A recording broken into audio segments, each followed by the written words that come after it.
O governo de São Paulo sancionou recentemente uma lei que autoriza o transporte de animais domésticos de pequeno porte em transportes públicos, como metrô, CPTM, VLTs e ônibus intermunicipais do estado. O transporte já era permitido desde 2015 nos ônibus da capital. Bom, para saber mais sobre esse assunto, eu converso hoje com a Juliana Stefani, que é médica veterinária especializada no transporte de animais. Tudo bem, Juliana? Tudo bom, Felipe? Obrigado pela presença. Muito obrigada.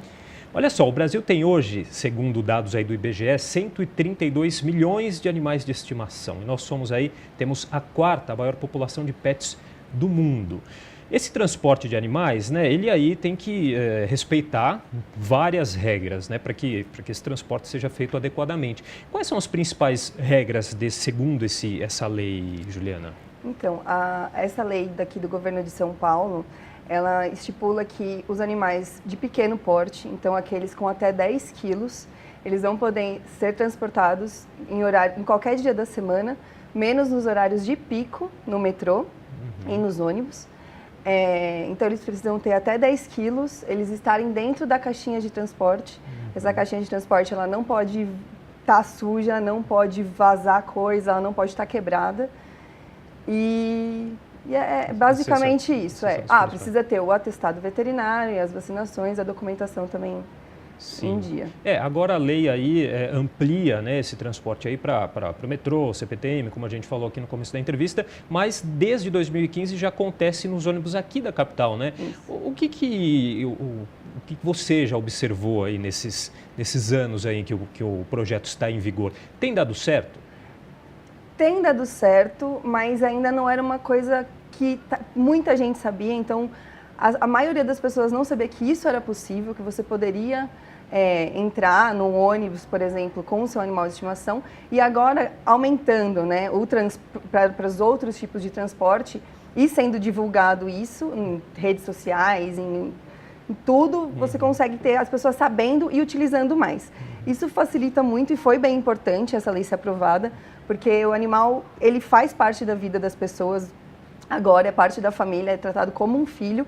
E imagina a pessoa que não tem condições, por exemplo, de ter um carro ou de pegar um táxi ou um Uber para levar esse animal, por exemplo, no veterinário.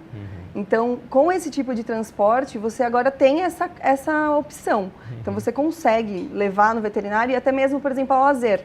Você tem o direito de ir, por exemplo, num parque, por exemplo, de domingo na Avenida Paulista, se você mora longe, você não está na região, você precisa do transporte público para chegar até lá, você consegue agora fazer coisas e se movimentar mesmo de um lugar para outro com o seu animal. Então, isso realmente é um ganho muito grande para todo mundo. Agora, há uma fiscalização de como isso vem sendo feito, até para que o projeto caminhe positivamente? Eu acredito que sim. Então, quando você embarca no metrô, por exemplo, você precisa estar com tudo certinho e com certeza alguém vai parar ali, você precisa pagar a tarifa para o seu animal, que é o mesmo valor que a tarifa do humano. Então, você vai entrar em contato com algum funcionário ali dentro que vai liberar a sua passagem com o animal. Então, a fiscalização é feita. Agora, como, por exemplo, eles vão ter a certeza que ali dentro daquela caixinha tem um animal de 10 quilos mesmo, aí eu já não sei, porque teria que ter, por exemplo, uma balança ali para eles pesarem. Eu não sei o quanto isso vai ser fiscalizado. Mas a regra, por exemplo, é até 10 quilos. Bom, olha, a gente tem também um dado aqui que o Brasil tem hoje 53 milhões de cães e 22 milhões de gatos aí, só para ficar nos gatos e cachorros aí, né, que eu acho que é a maioria. Na sua opinião, qual que é o principal ponto positivo, os principais pontos positivos e o que precisa ainda ser melhorado nessa questão, Juliana? Então, eu acho que o principal ponto positivo é você ter essa possibilidade de deslocamento com o seu animal. Então, principalmente para as pessoas que não têm condições de ter um carro ou de pegar um táxi ou em emergências, por exemplo, ela consegue fazer esse deslocamento tanto para um veterinário quanto para um lazer, por exemplo.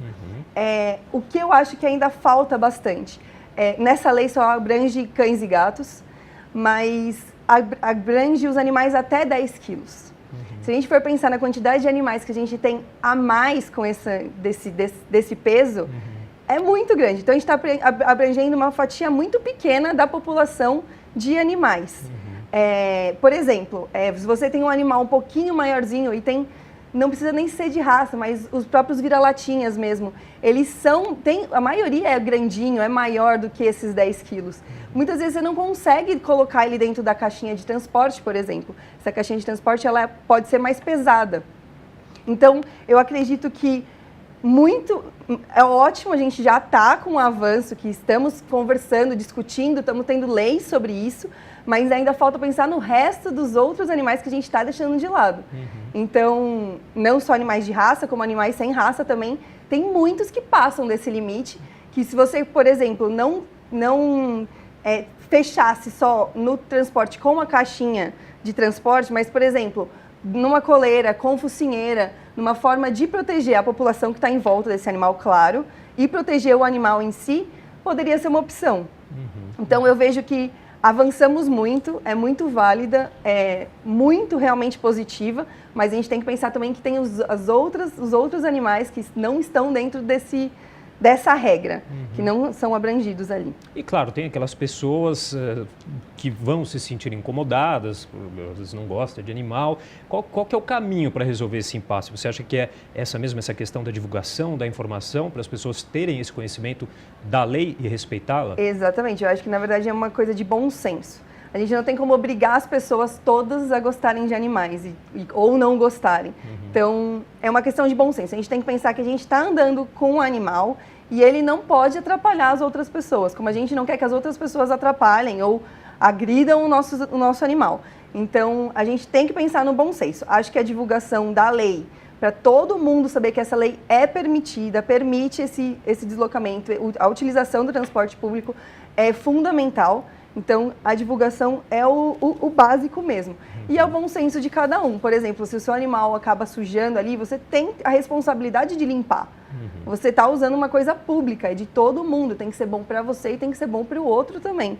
Né? Então, eu acho que tem que ter um bom senso. Eu acredito que tem muito a ser melhorado. Então, por exemplo, se a gente começar a pensar em não atrapalhar, hoje nos vagões, por exemplo, tem aqueles vagões que aceitam bicicleta, não são todos, então às vezes, não sei, uma ideia, estamos aqui, né, tendo ideias, às vezes restringir o número de vagões, ou alguns vagões são pet friendly, por exemplo, se no ônibus tivesse algum espaço que você pudesse ali estar reservado para quem está com o animal, tem uma preferência, não sei, são coisas que a gente pode crescer. Conforme as pessoas vão tendo conhecimento, as leis podem ser aprimoradas com também. certeza. Né? Queria agradecer a participação da Juliana Stephanie, que é médica veterinária, conversando um pouquinho com a gente hoje sobre essa questão de transporte de animais. Muito obrigado, Muito Juliana. obrigada pela oportunidade.